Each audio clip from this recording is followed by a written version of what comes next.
Halo semuanya, perkenalkan nama saya Maria Angelina Luisa Makin, NPM 223110068 dari kelas Sistem Informasi 22B Fakultas Teknik dan Ilmu Komputer, Universitas Teknokrat Indonesia. Melalui video ini saya akan membagikan materi tentang BIOS atau Basic Input Output System. Apa itu BIOS? BIOS adalah program firmware yang bertanggung jawab untuk memulai dan mengontrol perangkat keras saat komputer pertama kali dinyalakan. Perkembangan BIOS yang pertama, BIOS tradisional. Sebelumnya BIOS menggunakan firmware yang disimpan dalam chip ROM pada motherboard. BIOS tradisional memiliki keterbatasan dalam hal fungsi dan konfigurasi. Yang kedua, UEFI atau Unified Extensible Firmware Interface.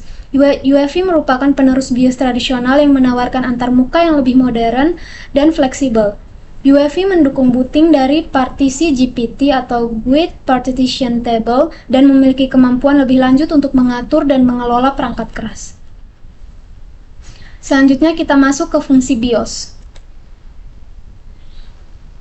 Yang pertama, inisialisasi perangkat keras. BIOS memulai dan menginisialisasi semua perangkat keras yang terhubung ke motherboard seperti prosesor, RAM, kartu grafis, dan perangkat penyimpanan. Yang kedua, POST atau Power On Self-Test. BIOS melakukan POST untuk memeriksa integritas perangkat keras dan memastikan bahwa semua komponen berfungsi dengan baik sebelum sistem mulai booting. Yang ketiga, bootloader. BIOS menyediakan bootloader yang memuat sistem operasi ke dalam memori utama atau RAM sehingga komputer dapat memulai proses booting. Yang keempat, konfigurasi hardware.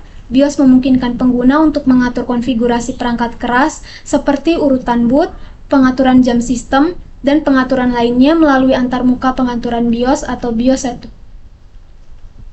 Yang terakhir, menyediakan layanan dasar. BIOS menyediakan sejumlah layanan dasar yang dapat diakses oleh sistem operasi dan aplikasi seperti layanan interupsi dan akses ke perangkat keras. Selanjutnya, kita akan membahas contoh permasalahan yang terjadi pada BIOS dan solusinya. Masalah yang pertama yaitu masalah booting. Pengguna mengalami masalah saat komputer tidak dapat melakukan proses booting dengan benar. Dalam kasus ini, pemahaman tentang BIOS diperlukan untuk mengakses pengaturan boot order dan memastikan bahwa drive yang benar diprioritaskan untuk booting. Permasalahan yang kedua yaitu konfigurasi overlooking. Seorang pengguna ingin meningkatkan kinerja sistem dengan melakukan overlooking pada prosesor atau kartu grafis. Pemahaman tentang BIOS diperlukan untuk mengakses pengaturan overlooking dan memastikan bahwa pengaturan yang tepat digunakan untuk mencegah kerusakan pada perangkat keras. Lanjut, permasalahan yang ketiga yaitu update firmware. Produsen perangkat keras merilis pembaruan firmware untuk motherboard atau komponen lainnya. Pengguna harus memahami cara mengakses dan menggunakan utilitas BIOS untuk memperbarui firmware yang benar. Permasalahan yang keempat yaitu konfigurasi hardware tambahan. Pengguna ingin menambahkan perangkat keras baru seperti kartu grafis atau kartu suara.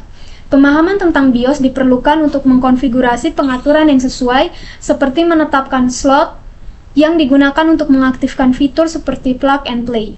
Yang kelima, mengatasi masalah kompatibilitas. Setelah menginstal perangkat keras baru, pengguna mungkin mengalami masalah kompatibilitas dengan sistem yang ada.